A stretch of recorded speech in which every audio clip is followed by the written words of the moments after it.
Usai akad nikah Revita dan Ferial, Damar duduk menyendiri, asik chattingan dengan Ayuna. "Bang, kemarin kita kan gak jadi ketemuan. Gak kangen?" tulis Ayuna. "Kangen banget sayang, tapi mau bagaimana lagi. Malam itu waktu kita WC-an, Esa ternyata ada di belakangku. Ia melihat dan mendengar semua obrolan kita." "Waduh, ia melihat dong waktu aku buka kancing baju. Marah dong dianya." Ayuna mengirim emot terkejut. Ia melihat semua, tapi ia tidak membahasnya. Ia hanya menyuruh aku ikut acara pernikahan adiknya dan menginap semalam di rumah bundanya. Tapi kamu tahu enggak? Bosan. Aku sungguh sangat bosan di sini. Selalu kebayang wajah kamu terus. Bang, diamnya Mbak Esa itu justru berbahaya. Jangan-jangan ia merencanakan sesuatu nantinya, tulis Ayuna lagi. Makanya kita harus lebih hati-hati. Jangan sampai ketahuan lagi. Aku mau baik-baikin dia, mau pujukin dia, dan mau minta maaf. Pokoknya aku bikin ia tidak mau lepas dariku. Dia itu sangat mencintaiku. Abang juga mencintai dia kan? Katanya kalian sama-sama cinta pertama, rajuk Ayuna. Ya, kami sama-sama cinta pertama. Makanya aku tahu kalau Esa tidak akan mau berpisah dariku. Tapi kamu cinta terakhirku sayang. Jadi mari kita jaga hubungan kita agar tetap aman. Kita harus lebih hati-hati kalau ketemuan untuk bercinta. Damar menyertakan emot love. Kira-kira kalau kita ketemuan sekarang aman enggak? Tanya Ayuna. Damar yang mendapat umpan lezat itu segera saja menyambar. Di sini semua sedang sibuk. Resepsinya nanti habis zuhur baru dimulai. Aku bisa saja kabur tanpa ada yang tahu. Kamu sendiri gimana? Suamimu kapan pulang? Damar bertanya penuh harap. Mungkin malam nanti. Jadi kita punya waktu siang ini sampai sore. Oke, aku cabut sekarang. Gak sabar rasanya. Tunggu di tempat biasa ya. Sekitar 1 jam kemudian, Damar sudah menepi di sebuah minimarket tak jauh dari rumah Ayuna. Dengan senyum lebar menyambut Ayuna yang langsung masuk mobil Damar.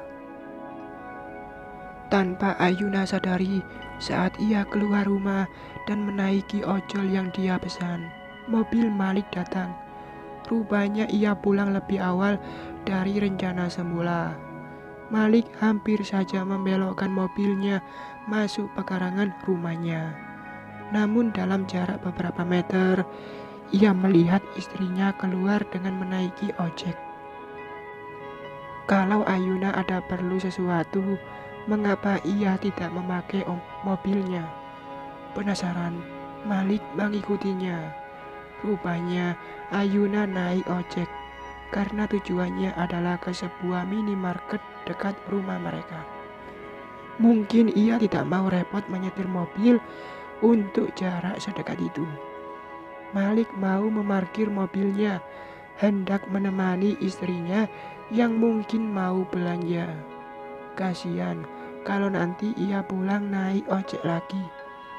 Tapi kembali urung karena dilihatnya Ayuna malah masuk ke sebuah mobil yang sudah menunggu di depan minimarket tersebut.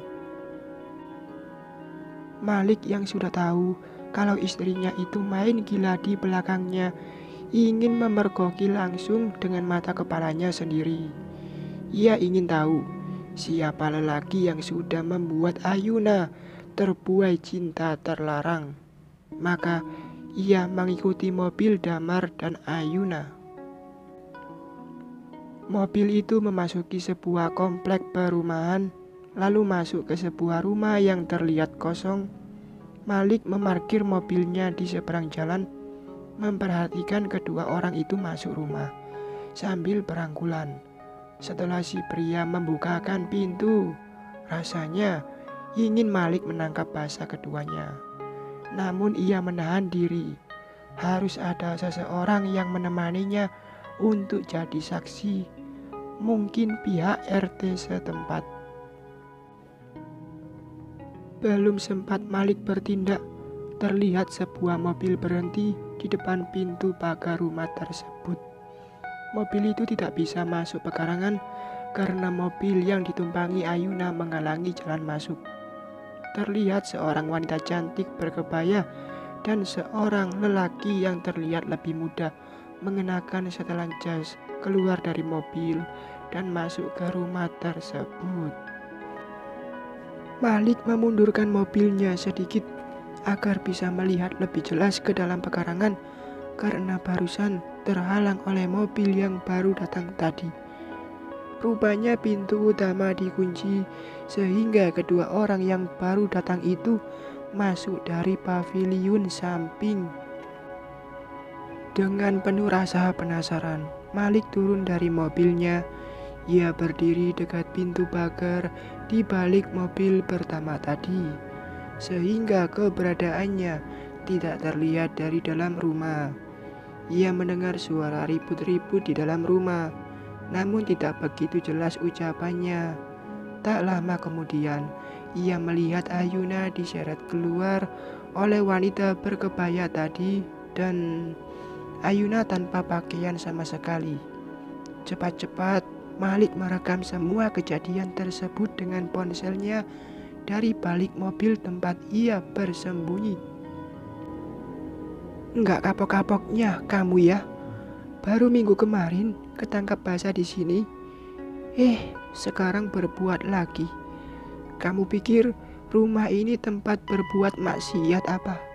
Seenaknya mengotori ranjangku dengan dosa kalian. Nyah, sekarang juga dari sini. Suara wanita berkebaya itu penuh kemarahan. Namun ia tidak berteriak. Mungkin ia tidak mau jadi tontonan tetangga. Ayuna berjongkok sambil menutupi bagian depan tubuhnya dengan kedua tangannya. Sungguh pemandangan yang menjijikkan. Tak ada harganya lagi perempuan itu. Mbak, aku minta bajuku. Tolong mbak, aku akan pergi sekarang. Ayuna mengiba. Perempuan berkebaya itu melempar baju ke wajah Ayuna. Dengan tergesa, Ayuna mengenakan pakaiannya.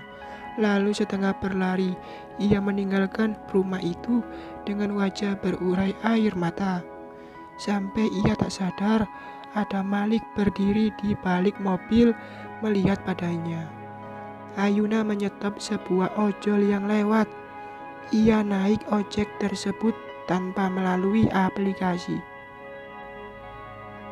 Begitu Ayuna sampai di rumah, belum lagi ia sempat membuka pintu, mobil Malik masuk ke pekarangan.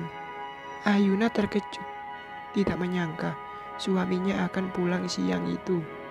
Kalau saja Malik pulang malam sesuai pesannya, tentu Ayuna bisa membersihkan dulu wajahnya yang babak belur ini, mengompres lebam-lebamnya sehingga terlihat tidak begitu parah seperti sekarang ini. Kamu kenapa Ayuna? Malik bertanya, pura-pura tidak tahu. Ayuna tergugu, bingung mau menjawab apa. Jangan bilang kamu mau dirampok orang lagi. Santai suara Malik sambil melangkah masuk. Aku dipukul orang bang, jawab Ayuna di sela isakannya. Tentu ada sebabnya. Kok orang senang sekali memukul wajahmu? Minggu kemarin kamu juga dipukuli. Tak ada nada cemas sedikit pun pada suara Malik. Melihat istrinya seperti itu membuat Ayuna merasa heran. Biasanya kalau ia mengeluh sakit atau demam, pria itu dengan penuh perhatian akan meraba keningnya, memeluknya dan melayaninya, mengambilkan minuman, makanan atau obat. Tapi sekarang Malik seperti tidak peduli. Kenapa? Aku mau. Bang, aku melawan. Maka aku dipukulinya. Malik menyipitkan matanya. Pintar sekali perempuan ini berbohong. Mungkin kalau Malik tidak melihat sendiri kejadiannya tadi, bisa saja ia percaya. Rasanya tangan Malik juga sudah gatal ingin menampar mulut yang dengan mudahnya berbohong itu. Tapi tidak, Malik punya cara sendiri untuk menghukum istrinya itu. Cukuplah pukulan dari orang tadi itu saja yang dirasakan Ayuna. Malik akan membalas dengan caranya sendiri. Tapi siapakah dua orang tadi itu? Wanita berkebaya itu mungkin istri dari pria selingkuhan Ayuna. Dan lelaki muda dengan setelan jas resmi itu siapa? Kalau kamu mau lapor ke polisi, mari aku antar. Kamu punya barang bukti. Cepat-cepat Ayuna menggeleng. Jangan bang, ini akan ramai beritanya nanti. Nama abang akan terbawa-bawa. Ya sudah, mau aku bantu mengobati wajahmu? Malik menjaga suaranya agar baik-baik saja. Gak usah bang, biar aku sendiri saja. Yuna bernafas lega karena suaminya tidak memaksa ikut mengobati. Ia takut nanti Malik akan banyak tanya.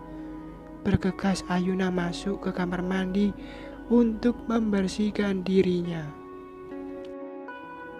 Bersambung.